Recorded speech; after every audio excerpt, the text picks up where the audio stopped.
My name is Clarissa Martinez. I've been married for over 26 years, and we've always lived in the same house. It's belonged to my husband's family since the last century. From what he told me, it's been in the family since 1940. What I'm about to tell you happened during each of my pregnancies. It all started in the 8th month of pregnancy and lasted until the baby turned 1. When we first moved in, I felt strange. I never felt alone. It was like being accompanied by something or someone you couldn't see. The house has several rooms, some we didn't use. We kept them closed. From time to time, they were cleaned, but there was one in particular that gave me the creeps. It's located at the end of the hallway.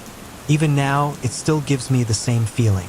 When we found out we were going to be parents, we were thrilled. We started buying furniture for the baby, but my husband, Eliseo, had the family crib fixed up. It's really pretty, and we still have it.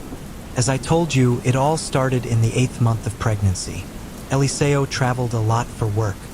At home, I was always with my sister-in-law, Laura, and my mother-in-law, Eva. They took turns keeping me company. Since I was a first-time mom, they didn't want me to be alone. By the 8th month, I was staying in bed more. Every step I took hurt my back. The doctor said I needed complete rest. One time, I was exhausted and fell asleep in my room. The door was wide open. I saw an old woman walk by, hunched over, in the hallway. I thought it was my husband's grandmother, but I felt a little scared because I couldn't hear any footsteps. I asked Eliseo, and he said no one else was home. I went to the front door and looked for the old woman, but she was gone. He told me it was just my imagination, and we didn't think much of it. I remember it was 2 weeks before my 9th month when I was trying to fall asleep. I felt hands caressing my swollen belly. It sounds strange, but at that moment, I didn't feel the pain I had been feeling. Those hands said they had taken it away. Slowly, I was falling asleep, but not before hearing them sing a lullaby. I woke up early in the morning to find an old woman in the rocking chair Eliseo had brought home for the baby. She had a small bundle on her lap. She was rocking it and humming the lullaby I had heard before falling asleep. The old woman noticed I was watching her and turned to look at me. Suddenly, I felt a sharp pain in my stomach and something wet coming out of my body. I pulled back the blanket and saw blood. I started screaming. Donna Eva came in. I don't remember much after that because when I woke up, I was in a hospital room. My baby girl had been born a month early. In the joy of the moment, I completely forgot about the old woman. I didn't think it was an apparition. Maybe I was more scared of seeing the blood than anything else. I didn't believe in anything paranormal, so I tried to forget it happened. But when I got home with my daughter, Rocio, in my arms, I realized the situation. Eliseo was home for 2 weeks, and the old woman wasn't around. But barely a month had passed when I heard her again with that song. This time, I was scared because one night I saw the silhouette of the old woman next to Rocio's crib. That's when I realized she was a ghost, not a living person. When she disappeared, I took the girl out of the crib and put her to bed next to me. But that didn't help because the lullaby kept playing at night and early mornings. One morning, I told my mother-in-law what was happening. She seemed to know who I was talking about. She asked me to describe the old woman. Her face was very serious, showing no emotion. But when I finished, sadness and melancholy appeared on her face. She told me the old woman had been her nanny, as well as her sisters, when they were kids. The room at the end of the hallway belonged to the old woman. She died there. Donna Eva had also taken care of Eliseo and Laura when they were little. The lady had been dead for several years. She assured me the old woman wouldn't harm my baby, that she was taking care of her. Her words didn't reassure me or make my fear go away. Just thinking a ghost was watching over my daughter scared me. There wasn't a single night the old woman didn't appear next to the crib and hum the same song. I noticed that as the months went by, Rocio would stare at a fixed point on the ceiling. Sometimes I'd hear her laugh. Other times she'd babble like babies do when you talk to them or make faces to make them smile. When she got sick, the old woman made herself known, as if she was taking care of her until she got better. This wasn't the only time she was present. In my other 3 pregnancies, she always appeared after the 8th month and disappeared when my children turned 1. Even though we talked about Nana from time to time and how good she had been in life, a ghost that was always with me during each pregnancy terrified me. Eliseo told me that when loved ones pass away, they're always watching over us, both in life and after death. His words never reassured me because for them, it was something good. But for me, she was the lost soul of an old woman who couldn't find rest. I prayed for her eternal rest, but it seemed like she clung to this side and didn't want to leave. From time to time, she was still present after my children grew up, still humming the lullaby. Now, my nerves are on edge and so is my fear. This is because my daughter Rocio just got married 3 months ago. To be honest, maybe the old woman will appear again, singing the same lullaby when my grandchildren start being born.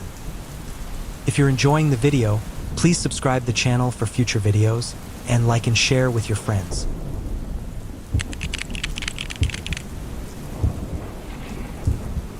I want to share a story my dad told me recently.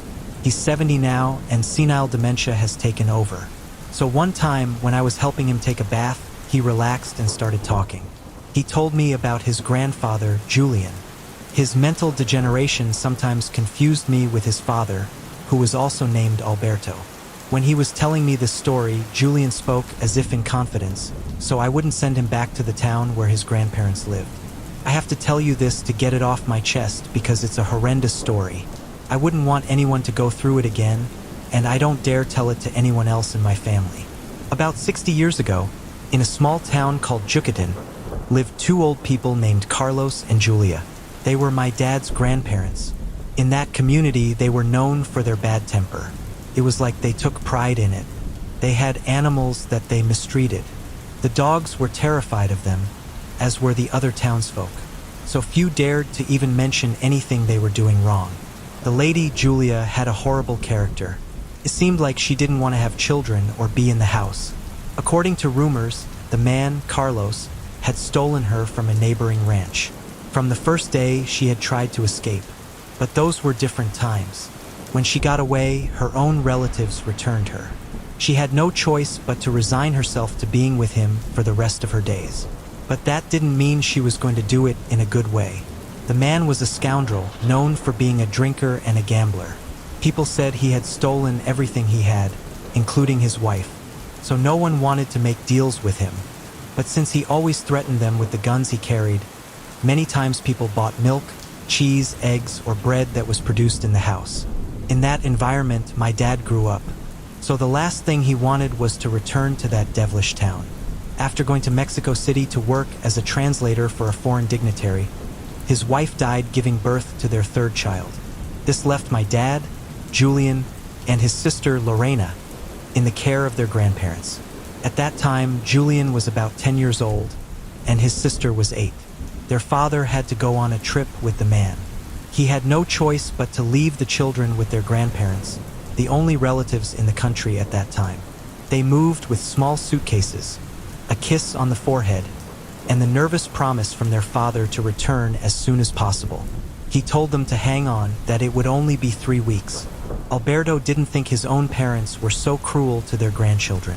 He had forgotten what they put him through, so he left a nice wad of bills with the couple, enough for them to treat the children well. He left Yucatan with a heavy heart. From the first day, they were sent to sleep in the stables with the goats and cows. They said there was no room in the house. In addition to being very spoiled, they had to get used to a life far from their fathers. My dad told me with tears in his eyes that they made them work in the fields until they got blisters all over their hands. His sister was put to bake bread afterward, while he stayed with the animals. The poor thing burned her arms with the trays that just came out of the oven. They were boiling hot. They wouldn't let her cure herself. For lunch, they would give her burnt bread with a bowl of unsold sour milk. Julian was very worried about his little sister, even more so when one night, 3 days after all that torture, his grandfather opened the stable door. He was totally lost in alcohol and was looking for her. My dad hid her behind piles of straw next to the cows and faced the fury of Carlos, as his grandfather was called. At that moment, Julian didn't know exactly why he wanted to see her, but as the years went by and he grew up, he realized the unspeakable horror from which he saved her that night. The child ended up full of bleeding scars from the beatings his own grandfather gave him. His flesh was bleeding profusely, and he felt like he was going to faint. But he could see Lorena's scared look next to the calves, hidden in the straw. He knew he couldn't stay there. A fury remained sealed within him. When the punishment ended and his grandfather went back home, Julian, despite being in very bad condition, called his sister to leave. At that moment, the grandparents had kept all their things, but Julian thought he didn't need anything from there. So, with the help of the girl, they left the house during the night. They escaped from the house, moving in the darkness as fast as they could. They were accompanied by a German shepherd who had taken a liking to them and guided them to the town square. Once there, the town nurse, who was the wife of the town doctor, saw them and decided to hide them and help them. She saw the brutality of my dad's injuries and had no doubt that they could not be with those people any longer. The next morning, when the cruel couple realized the children were nowhere to be found, they burned with anger. That fury slowly turned into fear. They knew their son was a public servant and feared that when he found out something had happened to his children, he would take revenge against them, even if they were his parents. So they began to look for the children everywhere, discreetly. They went through every corner they could think of, even checked a river that passed nearby. They almost fell in while looking for the little ones. The other townsfolk realized the predicament but felt such contempt for the couple that nobody wanted to reveal the children were with the doctor. It hadn't been difficult for anyone who saw my dad to notice that his left eye was so bruised it had almost completely closed. The town doctor told his wife, who spread the gossip like wildfire, that the little one's orbital bone had been fractured. The skin on his back was so open in so many places that he would have scars for life. The wounds would be very painful to heal, if they ever did at all. At some point, the grandparents, Carlos and Julia, got so nervous that they decided to search the hills even at night. That's where they went wrong. They got lost in the thicket. There were many versions of what happened since the bodies were never found. Some say they also heard children's voices speaking to the couple from the vegetation. Others said it was a vengeful spirit that ended their existence. Some believed the Lord of the Hill decided to take justice into his own hands after seeing what they had done to his own flesh and blood. It was said that it was one of the old gods of the original people they had worshipped, but now nobody remembered their names. Well, after a few days, they were finally able to locate the children's father to explain everything that happened. He agreed to go 2 days later to pick them up and fix everything. Meanwhile, one of Alberto's sisters went to the town he had sworn never to set foot in again to take care of their now empty house. At least for that reason, he had agreed to go. But when his brother mentioned that his little niece was at her father's house, a man with such dark and unfilial intentions, Anna herself knew him. She had suffered for years without anyone believing it was really true since she was the only daughter who had gone through that torment. When Anna arrived, the children ran to hug her. She was their favorite aunt.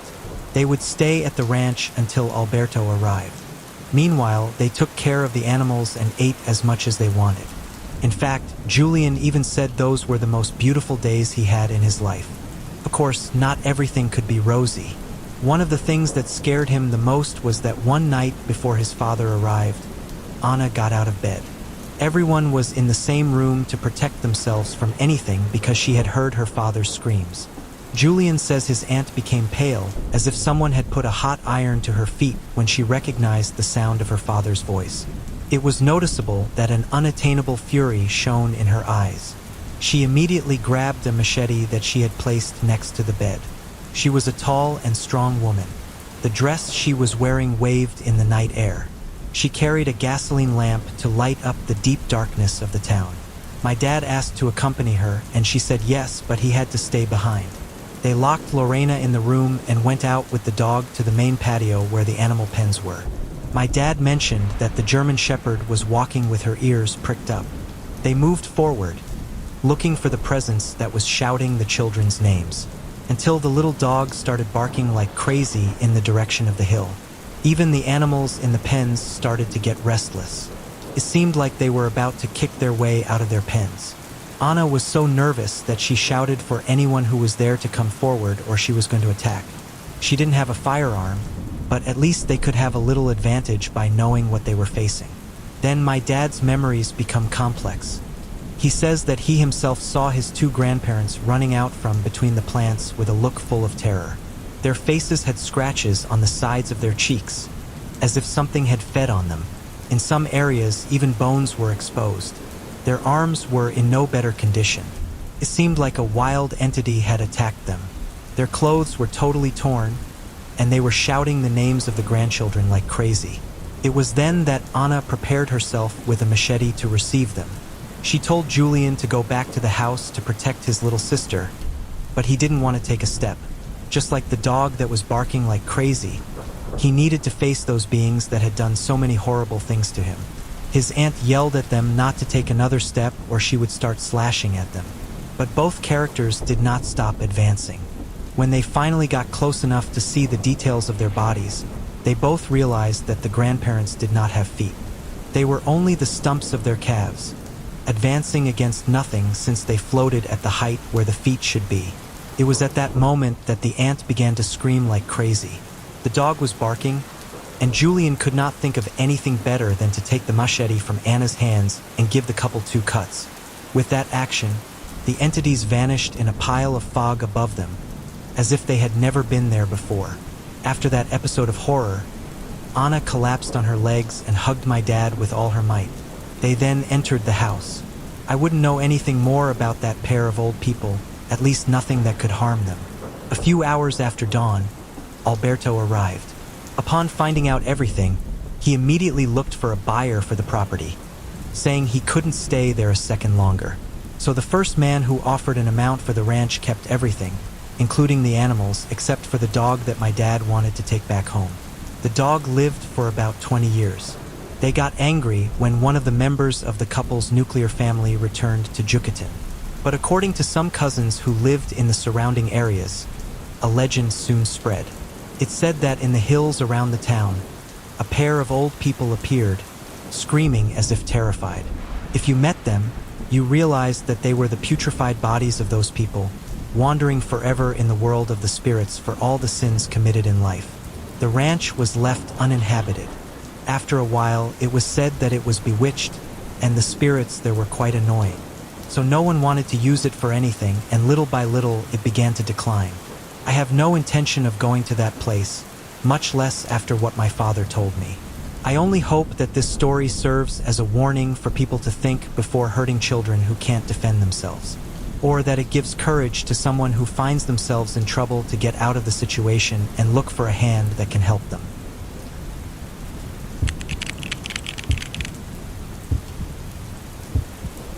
As happens in many families, my uncles fought over my grandfather's land almost as soon as he was laid to rest. I know it's common, but I prefer not to say names to avoid hurting feelings. Barely a week had passed since the funeral when one of my uncles, the oldest, had the bad idea of taking the deeds to the land where my grandfather built his house.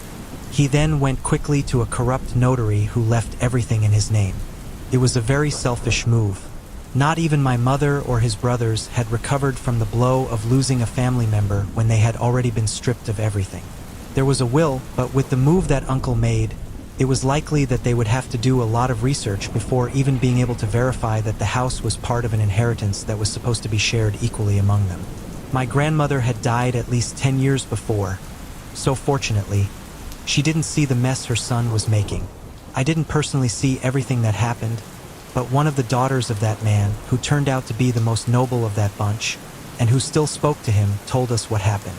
The same day he made the move, the uncle moved into the house with his family. He demanded that everyone take a room and search for all the valuables they could find to see if they would keep them or sell them as quickly as possible. My cousin didn't agree, but she had no say in the family, so she chose the room she thought would have the least valuables and began the task. Night fell, and they continued rummaging through the bushes on the land. It was located in a rural area of the mountains. They heard the sound of very heavy footsteps, as if made by someone with pure metal shoes. The uncle came out of the house carrying a revolver that belonged to my grandfather. He thought that perhaps it was one of his brothers, who, finding out about the tricks, would look for some of the treasure. My cousin's sister and her mother looked out the window to see what was happening. after a few agonizing minutes, out from among the undergrowth came a huge being of shadows. It was at least 6 feet tall, had a rancher's hat, and you could see a shotgun on its back. She was the first to recognize it, despite the fact that his face was blackened by death. His eyes were illuminated by a reddish light coming from hell itself, and his countenance was closer to that of a demon. My cousin screamed that it was my grandfather. Immediately, the uncle spoke by name to the terrible apparition, who answered with a voice from beyond the grave that he was not flesh of his flesh and he would have to pay for all the mess he was making. The family insulted him in the most varied ways possible, saying that he was behaving like a greedy pig and that he should stop right there. It was time for all the nonsense, or he was going to deal with it. The uncle's face paled. He wanted to shoot the being, but the gun jammed, and the entity let out a laugh that made my cousin's skin crawl. Then the ghost removed a cartridge from the gun he was carrying on his shoulder. His hands were as eaten away by fate as the rest of his body. Immediately, the uncle fell to his knees and began to say with a certain stutter that he would leave everything alone. Everything would go back to his brothers if he let them live. At that moment, my cousin isn't sure, but she thinks he even urinated on the spot. The grandfather's spirit continued with his insane laughter and then fired cartridges into the air that echoed everywhere. Even the neighbors went to see what was happening. A few minutes later, it was all over. The grandfather's voice, or at least the presence that seemed to be his, told the uncle with a final tone that if he were to pull such a stunt again, he would return from hell itself to teach him a lesson. It makes me wonder if my grandfather is in hell itself, but he was not a saint either. Gossip said he had a good list of enemies in his youth. The uncle said yes, nodding without a voice of fear coming out. His wife hugged her daughters, trying to cover their eyes, but my little cousin took her mother's hands off her face and saw that indeed the grandfather was tipping his hat to greet her. Despite the brutal way of the apparition, she was happy to see him once again. The spirit vanished in a whirlwind of fire that left a black stain on the property, which to this day we cannot remove with anything. Finally, it was decided that the property would not be sold and we would use it to live. Those who wanted to take care of the ranch did so. To date, only my cousin lives there. She is the only one who can stand the random appearances of entities that wander through the darkness in that place. She says she is afraid of them because she knows that the grandfather protects her, even if it is from hell itself.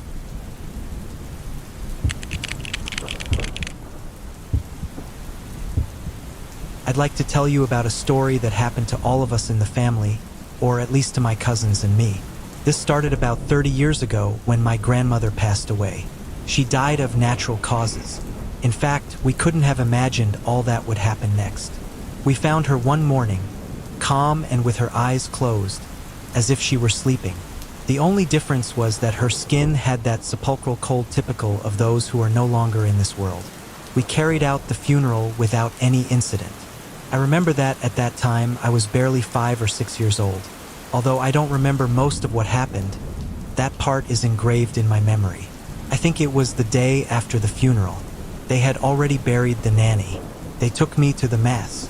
Although I didn't stay all night by the coffin, I understood perfectly well that she should no longer be among us. The next morning, while I waited for my mother to get up to make us breakfast, I turned on the television to watch the morning cartoons. My nanny was standing next to the stove, smiling. However, contrary to what I felt when I saw her alive, a terrible shiver ran through my body. It was as if something was about to happen, something terrible and devastating. Even at that tender age, I was surprised and asked her if she really was my grandmother. She simply turned her face to the stove and disappeared in a snap. Immediately, I went to my parents' bedroom. I didn't care about the punishment. I simply yelled at them that I had seen someone in the kitchen. My dad jumped up and, in his underwear, ran to check what was happening. My mom, pregnant with one of my brothers, hugged me. She was shaking and wouldn't stop crying. When my dad came back and said he didn't see anyone, they both interrogated me. When I told them it was something similar to Grandma but that it wasn't her, and that I was scared, they looked at each other confused. My mom managed to say that I wasn't lying because of the unfortunate emotional state I was in, but she thought it was nonsense. So she took me to the kitchen with her while my dad got dressed and began to prepare the food for the morning. When I was next to my mom, I had no fear at all. I started to play with my dolls. The urgent ringing of the house phone interrupted everything. It was normal for them to call us so early. My mom rushed to pick up the phone.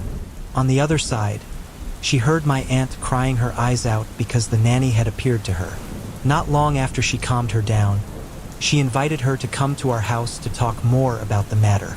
She hung up, and the rest of the morning was spent answering calls from her other brothers and sisters, who were reporting the same thing.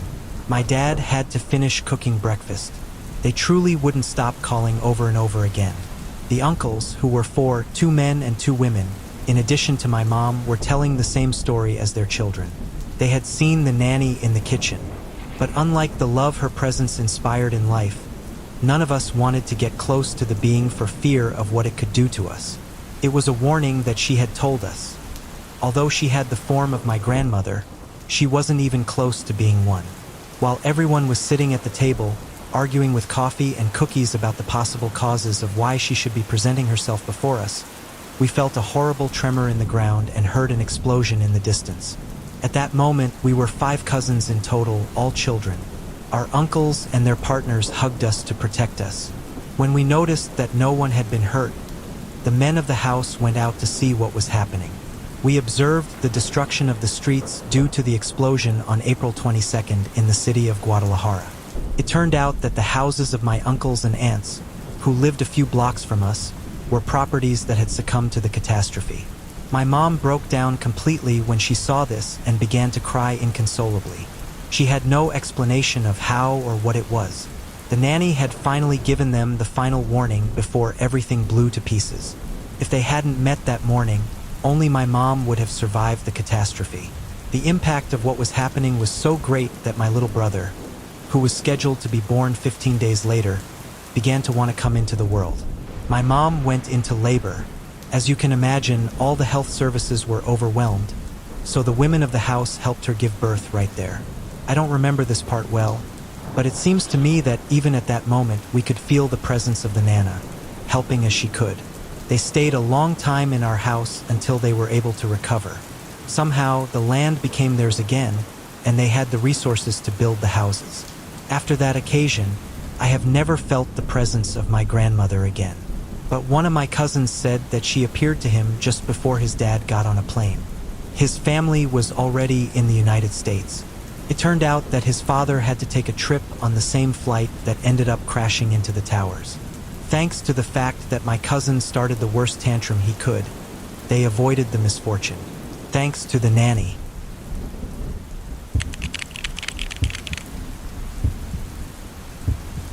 This happened to me when my grandmother died. I remember it was November. We took her to the cemetery for the funeral. Everything was as normal as you could think. The problem was when they tried to put her coffin in the family crypt. It wouldn't fit. Obviously, those in charge of the ceremony had already measured everything so that it would fit well. But when they tried to lower the coffin, it barely touched the sides of the hard stone that would be her final resting place. It seemed to bounce. They tried it in several positions, but no matter how hard they tried, it wouldn't fit. Between tears and the horror of the relatives, the undertakers were about to give up and ask permission to enlarge the mouth of the crypt. Although that would mean hitting the tower in the design and the heavy marble slabs that covered them, my father was about to accept the deal. One of my grandmother's sisters told them to wait a few minutes. She seemed to have just remembered something very important. She turned a waxy color and came out streaked. Even though she was a good 70 years old at the time, we couldn't do anything else. So we stayed there in complete frustration because there was no way the coffin would fit in the grave. My aunt returned about 15 minutes later. She lived near the cemetery with my grandmother, who, in her last years, had sold her house and moved in with her so she wouldn't be alone. She was carrying an urn with what I soon recognized as the name of my grandfather, the deceased's husband. We all looked at her like she was crazy when she asked for the coffin to be opened to place the urn inside. My father was about to stop her and her sisters, but she hit their hands as a scolding and told them to stop fussing or they wouldn't be able to bury her. Reluctantly, they backed away to avoid making fools of themselves at the burial site. When they opened the coffin, my grandmother was as calm as they had left her before. Her sister immediately placed the urn in her hands and said something to her, something about forgiving her for having forgotten the promise he had made, but now he could rest in peace. They closed the coffin again, and to everyone's surprise, the coffin lowered so naturally that it was incredible. Just minutes before, there had been no human way to lower it. They finished placing the elements of the tomb so that the body would remain safe until it was my grandmother's turn to be placed on one of the sides. Once it was turned into bones devoid of flesh, the next deceased would enter the family crypt.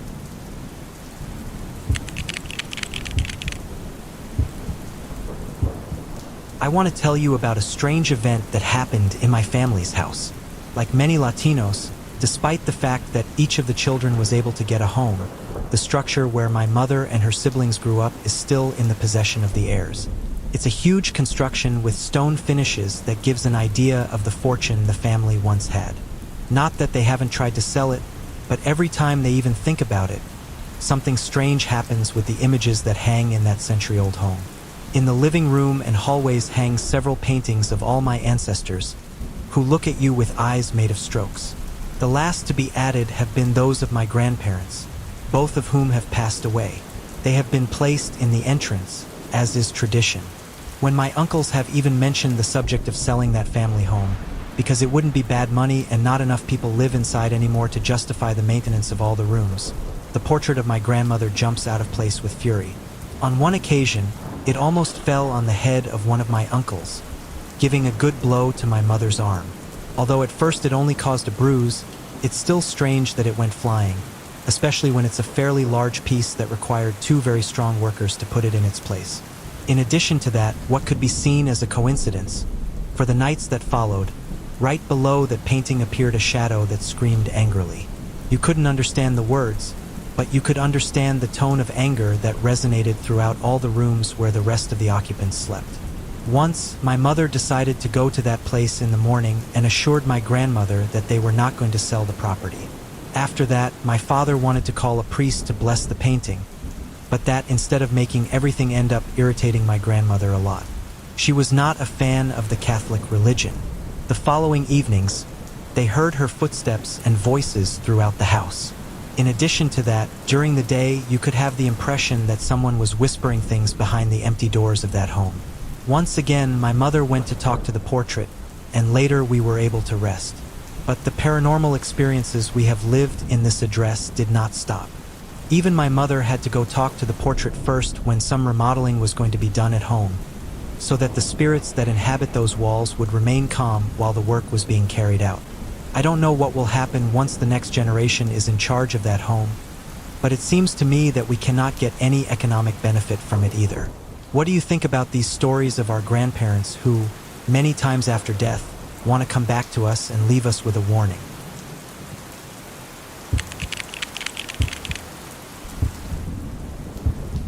Where I'm from, there are many stories of ghostly apparitions, souls, and other spooky things.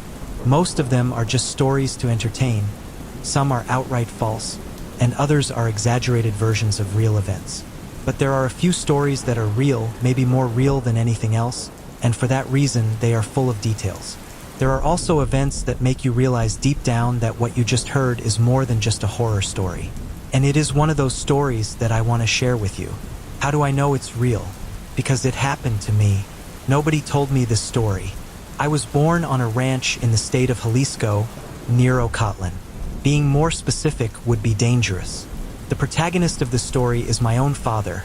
His name was Malijo, and I don't think there is anyone in my family who didn't hate him. Or at least, while he was alive, he was one of those men with a tough face, always dressed in that cowboy style, a drinker and violent, but wealthy, probably quite wealthy. That was the reason why many people, despite his terrible character, sought his approval and sympathy, because if he was anything besides an abusive man, he was generous, suspiciously generous. My life and that of my brothers was always full of screams and constant fears. However, my mother always insisted that we respect and venerate my father, all in order to stay in his good graces and, in the best case scenario, inherit everything he owned. So the years passed, and my brothers and I became adults, as far as possible, despite the traumas that my father may have caused us due to his dubious upbringing. Eventually, I met the woman who would become my wife, and after a couple of years of dating, we ended up getting married. I think it goes without saying that my father did not attend the wedding. But at least, as generous as he was, he did not skimp on the size by giving us a plot of land within the property where we had grown up.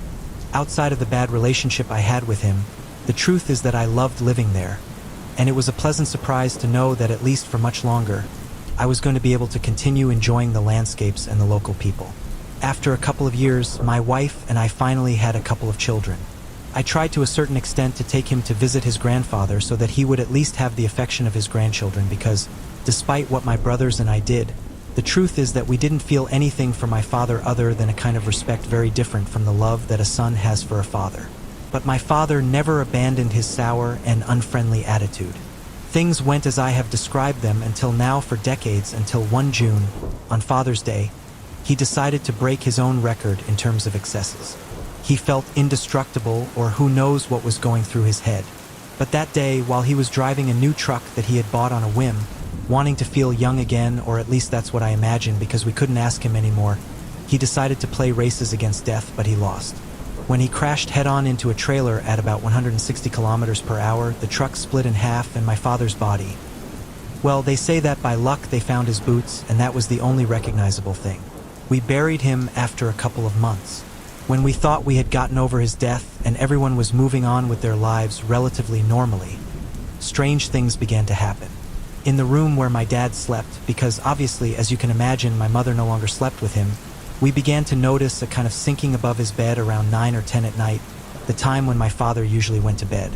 At first, it was just a curiosity that we were getting used to, but we began to worry when, right at that time, in addition to the sinking of the bed, it began to smell strongly of sulfur and burnt wood. As expected, at first we thought something was burning in his room. Then we thought smoke was seeping in from somewhere, but nothing. The smell was quite intense, so we completely ruled out that it was coming from somewhere else. Once, I remember arriving very late home after drinking and eating with some friends. To not wake my wife and children, who were sleeping, I decided to go to sleep at my mother's house, which was about 50 meters away. I always carried a key to that house in case anything happened, be it an emergency or whatever was needed. And on that occasion, I was offered to sleep without fighting with my wife, but I also didn't want to wake my mother. So I decided to go to sleep in that old room that my father used to live in. It was from that night on that nothing was the same as before. Around 3 in the morning, I woke up terrified. I was short of breath, sweat soaked my face, and the environment felt oppressive.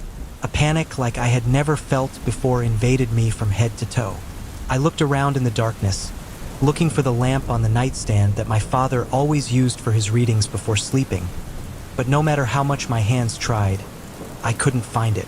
Suddenly, in the middle of the despair, I saw a figure whose blackness could be seen perfectly defined despite being in the dark. It hunched over as if sitting on the edge of the bed, all by itself. I tried to get away using my feet to throw myself back, but when I did that action, the head of the figure turned its face towards me, and I could only see a pair of eyes shining like embers in the middle of that terrible darkness. The next thing I became aware of was my mother thrashing around while I screamed uncontrollably. We began to experience stranger and stranger events, more constantly. Things were moving, strange smells, eerie sounds became more frequent, increasingly present, and spooky apparitions of my father more and more recurrent. Suddenly, the smell of sulfur and smoke were no longer a mystery as the appearance of marks on the ground in the shape of the same boots that my father used began to return constantly, marked on the ground as if he was walking around there. Also, they seemed to be black marks as if someone had placed palms full of coal. The spooky noises were not long in coming. The sounds of wails and whispers coming from the walls were terrifying. Not to mention that all the religious images that were in the room or in it ended up with scratches on their surface or with the face erased or changed for a grotesque one. When these phenomena began to occur in other places in the house, we immediately became alarmed because we thought that this diabolical presence would begin to expand more and more until no longer leaving a single place out of its reach. First, we considered the idea of doing a cleansing, so I contacted a well-known santero in the community. after trying to free that place from my father's tormented soul. He immediately warned us that he could not do anything because it was something that he did not understand what was happening to him. According to what he said, he was dealing with some kind of spirit entity or demon of great power, or with some kind of condition that completely prevented him from intervening with the knowledge that he possessed. So he recommended us to seek help in the church. Finally, we proceeded to call a priest from a nearby town, from whom we had obtained information that put him as highly experienced in these matters. We hoped he could do something about it, like exorcise the place or whatever you want to call it. As soon as the priest arrived, the activity in the house began to become more hostile and violent. The air inside the entire place began to turn cold, even though it was up to about 30 degrees Celsius inside. It wasn't a common cold. It was a cold that chilled you to the bone. Also, the dogs that were near the house or on the street began to bark desperately and then ran away while screaming. Another thing that shocked me, and that I have never heard anyone mention when these kinds of things happen, was that the light inside and outside the house seemed to escape. The whole space began to look pale, as if we were in half-light, and there was a wind that when it touched you, it felt as if hands from beyond the grave were caressing you.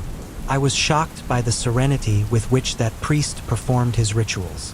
Before beginning the exorcism, he would pin himself, kiss his cassock, arm himself with holy water, and take the holy scriptures with a calmness that only made me think about how resigned I was to emerge victorious or die after whatever had to happen in there. His experience dealing with this type of phenomena was evident. After about 20 minutes of terrifying noises, screams of anger, and a tension that made us almost sweat blood, the priest managed to calm down a bit and came out drenched in sweat, with weak legs, his hands so shaky he could barely hold that Bible used in who knows how many similar events. He sat down on a chair and with a raspy voice told us something very strange. "There is no doubt that your father's soul is tormented in these spaces." I could almost hear him begging me, "Help me, Father." But unfortunately, there is something that prevents him from being freed from whatever ties him to this world. He can't, son. He doesn't want to, or they don't want to let him go. It's as if something is forcing him to stay, as if he were paying for something. My mother, who was there at that precise moment, collapsed to the ground in deep tears upon hearing those words and began to say things like, "I can't anymore. It weighs heavily on me. Shut my mouth." None of those present understood the reason for those words, but after my mother composed herself a little, she took us, sobbing, to the room where she slept. She began to rummage through some things she had stored in an old dresser, from which she took out a small black trunk with a little gold padlock. She opened it hesitantly, as if afraid to show the world what was inside, and took out a long cloth bag from which she extracted a battered roll of paper. She handed it to the priest, whose hands trembled and became sweaty. Then the priest grabbed it with fear, although I think it was more out of curiosity than anything else. When the priest unrolled that paper and gave it a quick read, he brought his hand to his mouth as if to stifle a scream, and his eyes became glassy as he looked at my mother and then at us with a deep last look. I immediately demanded that they tell us what was happening. And after insisting with increasing desperation, my mother calmed me down, and after asking me to sit down, she told me that my father had made many bad decisions in his life, but the most important and horrible one he had to take when my mom was pregnant with me. He told me that he had received the news that I probably wasn't going to be born. No doctor gave him hope, and everything was getting worse, despite his prayers, not to mention the terrible economic situation they were in. So he decided, at the moment of greatest desperation when his prayers seemed to be cruelly ignored, that if God didn't want to help him, maybe the devil would. So he made a pact with him, his soul for eternity in exchange for me being born without problems, and in the same way for my brothers if it happened that my mother became pregnant again, and also in exchange for immense riches, which he managed to do. Of all the belongings and resources that he had at the time of his death and that we had now inherited, I couldn't believe it. I couldn't process that my father had done such a dark and sinister thing in his desperation to protect us. Then the priest told me that that was probably why my father's soul was trapped in the room. He proceeded to explain to me after he had read the cursed contract that in exchange for that favor, he would not only give his soul to the devil, but that he would remain forever trapped in that room, suffering and grieving for his own pleasure. And not only that, he should never show affection to any of his children, grandchildren, wife, or other loved ones, and as a consequence, he would never be loved by them. A terrible fate in exchange for being able to save our lives and have the resources to support us. I did not read that entire document from hell. I could not get past the first line without bursting into tears. It was my father who read it aloud. I remember it was brief but very clear. I, Malijo Apolinar Mendez Garcia, accept without any condition and without protest or exclusivity that my soul become the possession of Satan, so that he may do with it as he chooses for his enjoyment in exchange for the birth of my children under no circumstances having any inconveniences of any kind, and that there be abundant riches for me and my loved ones. In exchange for the enjoyment of the material goods on this earth during my stay here, I promise not to exercise towards them any act of affection or compassion, physical or word, nor mention any person about this contract while I exist in this world in order to maintain the benefits of this deal during this life. That's what I can remember most clearly because this happened quite some time ago, and I did not dare to read it myself for fear of coming across more details that would end up disturbing me more than I already was. God knows if I would say more things because while the priest was reading that cursed document, there were moments when I could not help but make expressions I do not know if of disgust or terror. The unveiling of that document made me understand many things. When my father met death, soon after, my mother began to refer to my late father in an unexpectedly respectful way, even though in life she always showed resentment towards him for how he treated us, even after having suffered so much in the process of my birth. Well, it turns out that during the preparations to leave my father's room as she had left it, she decided to start looking at the memories and objects that he used to keep. At that moment, when she was taking out boxes and cleaning nooks, she found the small chest where was the little bag that contained that paper. When she came across that paper signed in blood and read it, she knew that the one who had truly made the greatest sacrifice had been him. That in all those moments in which he came to mistreat us or speak to us harshly, it was always with the purpose of not having our love or respect in order to fulfill that repugnant contract. Then it was when she began to refer to him respectfully. After that day when we all found out the strange truth, the manifestations of my dad's soul began to turn from aggressive and violent to only disturbing and even sad. Now we only perceived his presence and saw from time to time a shadow. Even on sporadic occasions, we could hear vague wails like a stifled cry, and we knew without a doubt that my father was increasingly sad and tired, knowing that his eternal destiny was now to wander in pain and tormented for the enjoyment of that evil being. I wish I could tell you that we found a way to break that contract or to ease the pain of that soul locked up always in that room. But it's not like that, and maybe our own death will come, and we won't be able to do anything. But that's how reality is. One would wish that sad, tragic, or terrifying stories would be resolved somehow, or at least have an ending that is hopeful. But no, I'm sorry to say, but that situation continues to this day. The only thing we could do to deal with it was to move further and further away from the room to be able to ignore it. And with time, surely that place will become the stuff of legend or nightmares for future generations who will realize who grieves in this space. But as long as I live, I will do my best so that at least my dad's memory is cleared, and he is remembered as a good man who, although it may not seem to have shown it, was.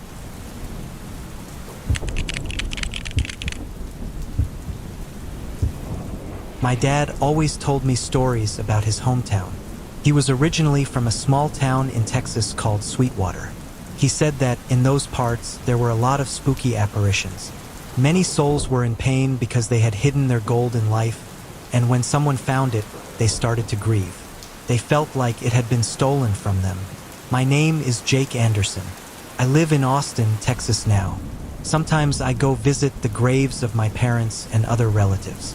My dad asked me to take care of a man's grave when he passed away. The man had no family. My dad always brought him flowers and lit his candle on Halloween. My dad was 17 when he met Mr. Thompson. He was a character. He loved to walk around with his elbow up, especially when there was a horse race. He was always the first to arrive at the parties. He never missed those celebrations. The only place he didn't go was the town church. It was said that his whole family had died. Mr. Thompson was a 70-year-old man. He lived in an old wooden house. People said you could hear chains dragging at night. But the old man kept going back to sleep there because he had nowhere else to go. The kids from town would come over and play pranks on him. Some, because they were drunk, would give him money to watch him dance. The old man was really the laughingstock of the town, but he did it for the money. He would give it to one of the widows in town who had several kids. This helped Mr. Thompson a little.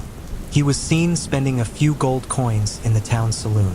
There was a lot of talk about that in the town, but the old man wasn't stupid. Even though he was drunk, he never told them where he got those coins. One night, screams of pain were heard.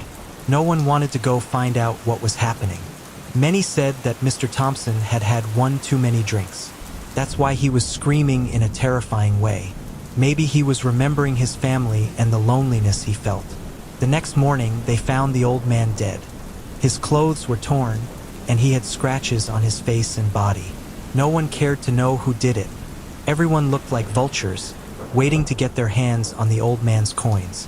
My dad said that the sheriff had to take all the people out because of what they were doing. Everyone wanted the coins. The greed was so strong that they told the sheriff they wanted to steal what the old man had left. It all ended in a big brawl. They had to guard the place until they buried Mr. Thompson.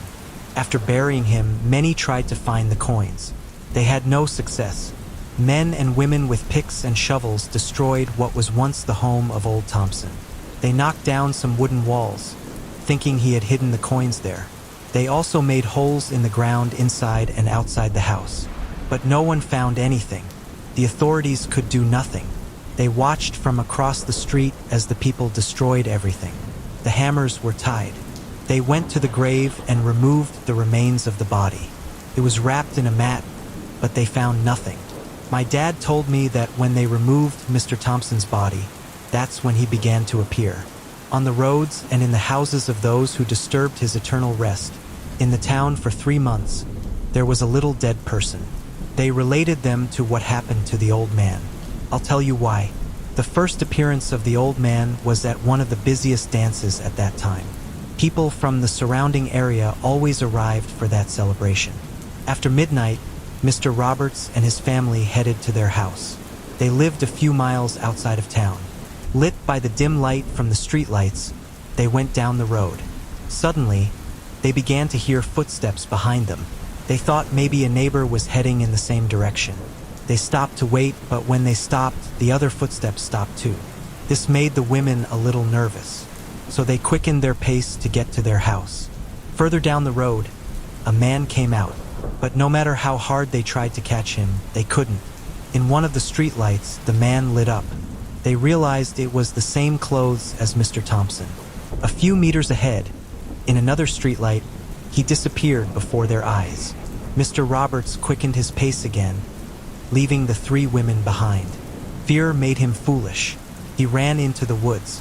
The women shouted at him, but he got lost in the darkness of the forest.